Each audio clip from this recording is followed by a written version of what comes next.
Hello and welcome back to your journey of healing. I'm your host, Tracy Perry, and I'm just so grateful that you're here with me today. Whether you're driving somewhere, you're folding laundry, sitting out on the back porch, just stealing a few quiet moments before the rest of the world wakes up, wherever you're at, I have, I want to welcome you.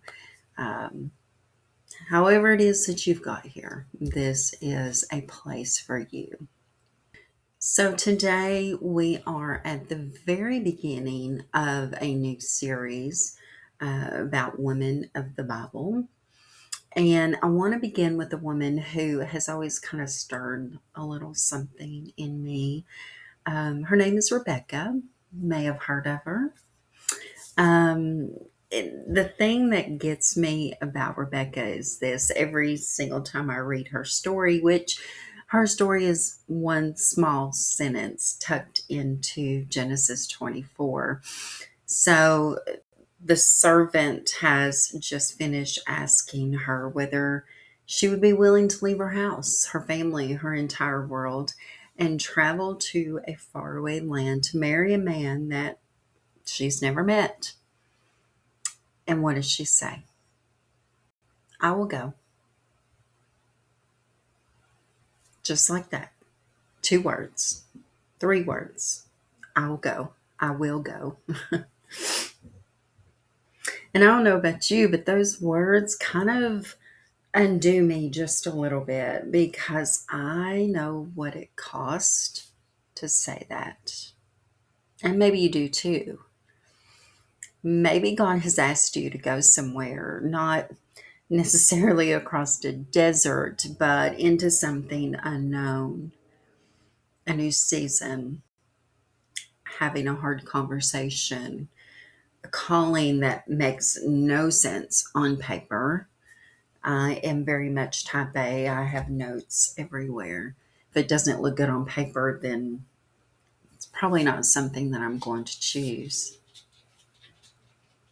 Or maybe you've been sitting with that question, a question, longer than what you would like to admit.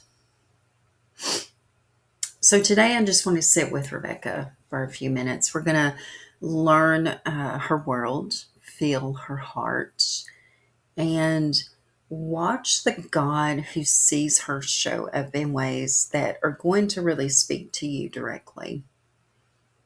So let's dive in.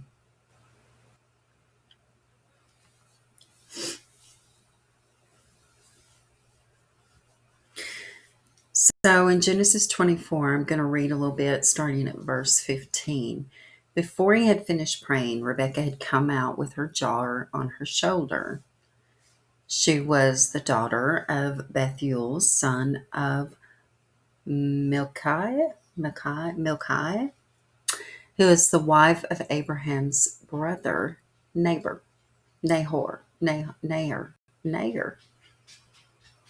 that guy. The woman was beautiful, a virgin. No man had ever slept with her. She went down to the spring, she filled her jar, and came up again. And the servant hurried to meet her and said, "Please give me a little water from your jar." "Drink, my lord," she said quickly. And she lowered the jar to her hands and gave him a drink.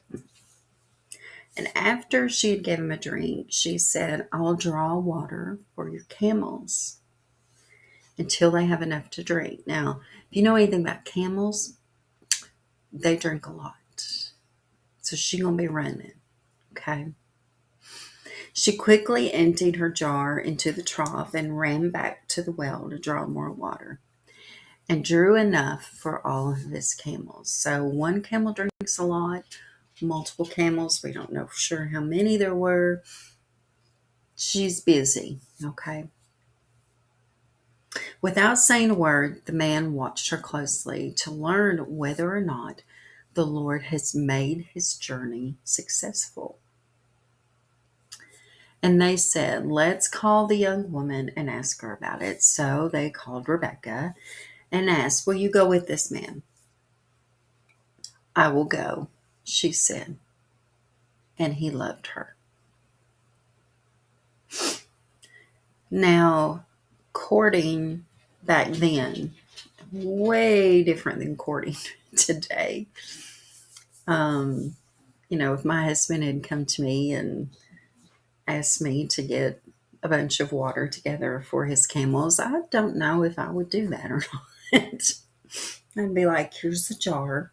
Go ahead. Knock yourself out. But to understand Rebecca, we have to understand the world that she lived in. And I want to paint that picture for you. Not like the history textbook, more like we're sitting together, and I'm just telling you a story. So Rebecca lived somewhere around the second millennium BC in the ancient Near East, a world when women did not choose their own husbands. And that just wasn't how the world worked at that time. Marriage was arranged by families, negotiated between men, and a young woman's role in the process was largely ceremonial at best. You might get to say yes or no, but barely.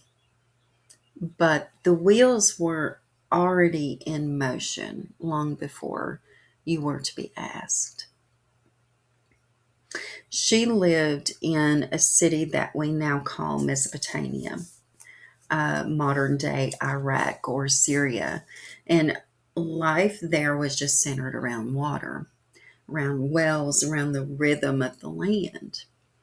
Every single day, the women of a household would go to the well, much like the Samaritan woman in John 4.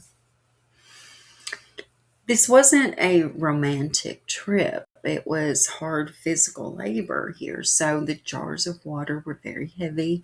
The walk was long. The sun absolutely relentless. And yet it was also the center of community life. This is where you ran into your neighbors, you heard the news of the day, or shared your worries or even your celebrations. So when we see Rebecca at the well, it was just a Tuesday for her,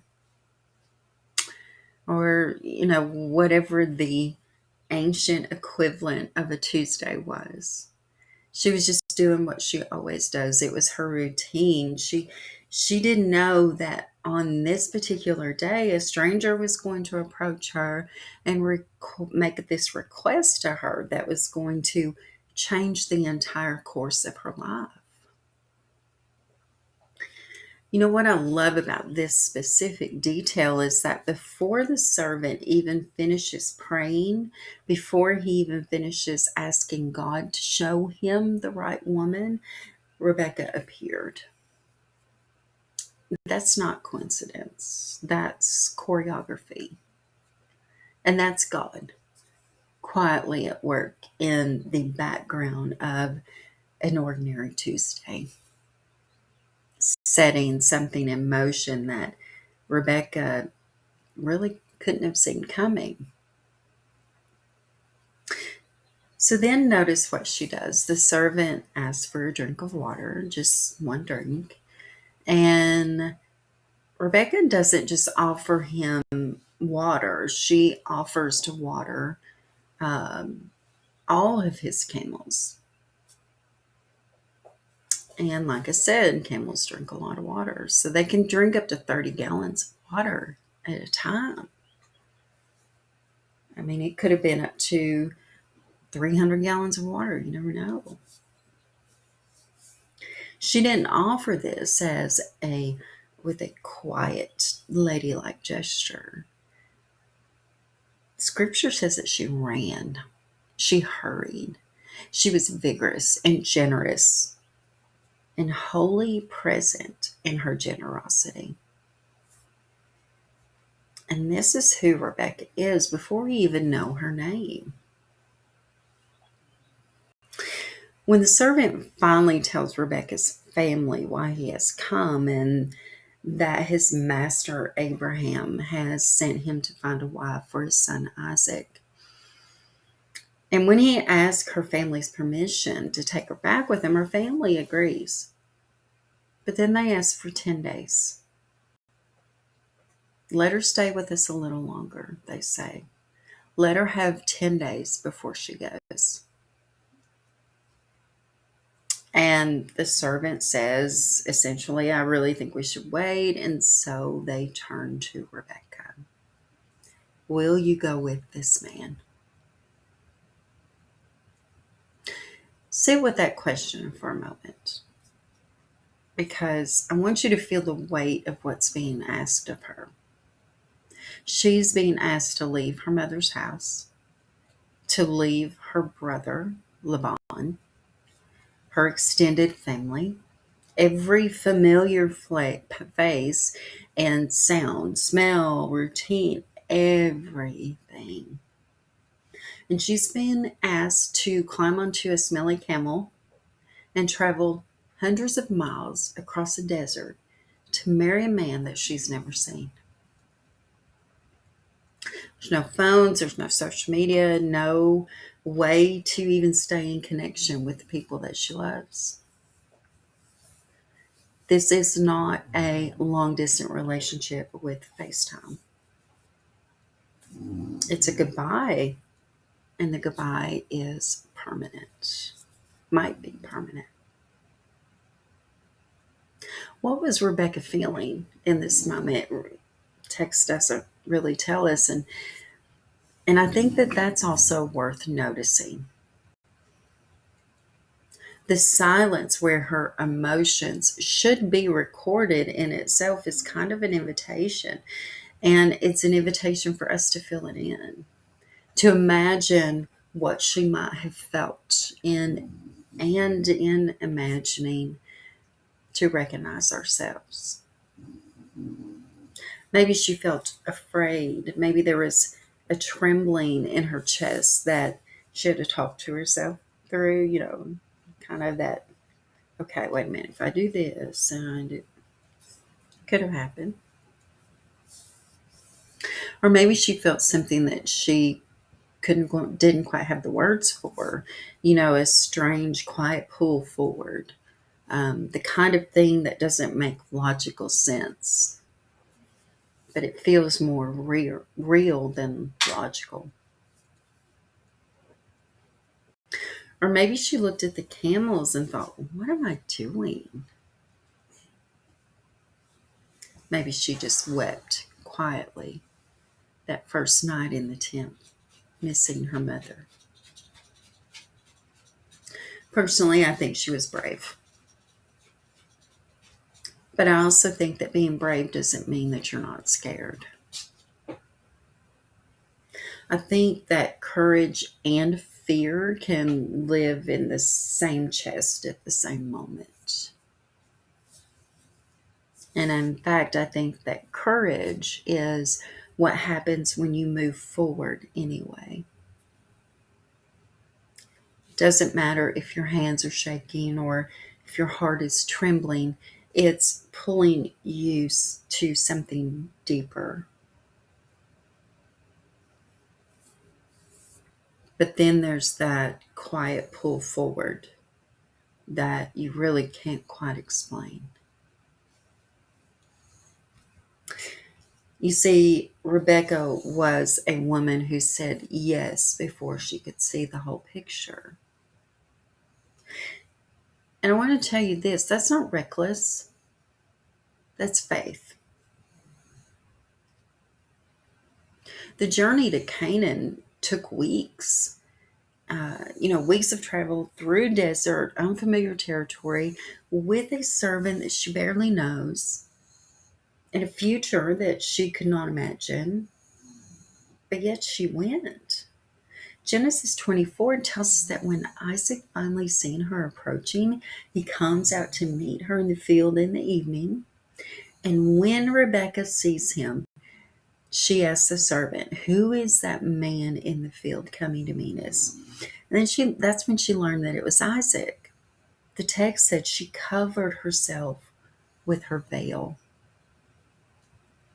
There's something very tender in that moment. The meeting in the field at evening, two strangers about to become a family. And the last line in Genesis 24 tells us that he took Rebekah and she became his wife and he loved her. He loved her. After all the journeying, the uncertainty, the leap across the desert, she was loved.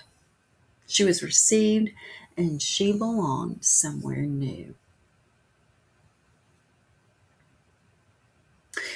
Here's what Rebekah's story reveals about the character of God. God is at work in the ordinary moments that we don't recognize as holy.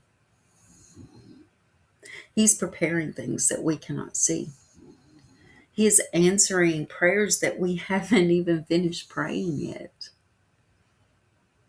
And he calls us, not when everything is clear, safe, and certain, but into the unknown with the simple, with a breathtaking invitation. Will you go? And when we go, when we say that we're frightened, we're trembling, that I will go, he meets us there. He doesn't promise the destination will look like what we imagined, but he promises to be present with us in the journey. He promises that the field in the evening will come. That meeting place where we've been trusting him for will finally take shape before our eyes. The invitation is for us today is this. What is God asking you to go towards? Not necessarily physically, maybe emotionally, spiritually, relationally. What is the I will go that has been sitting quietly in your chest, waiting for you to say out loud? Unlike my little sticky notes all around, you don't have to have the whole journey mapped out. Rebekah certainly didn't. She just got up and went.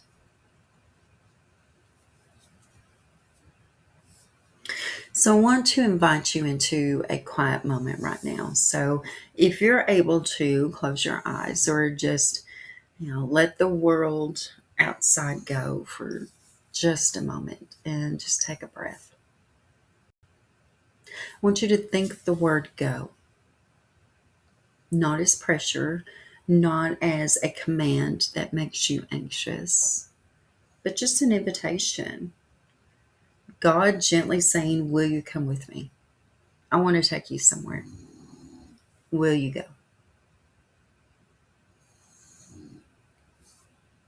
So, where do you sense God calling you to step out into the unknown right now? And what is that fear that's been keeping you from saying, I'll go, I'll go? What would it mean for you to trust God fully with one step forward this week? You don't have to have all the answers. You just hold the questions and let God hold you.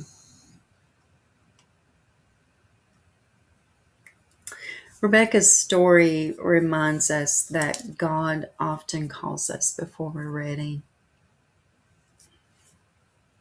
He asks for our yes before the road is clear. And what I find so beautiful about her is that she didn't wait for information. She didn't negotiate for better terms. She just rose and she went.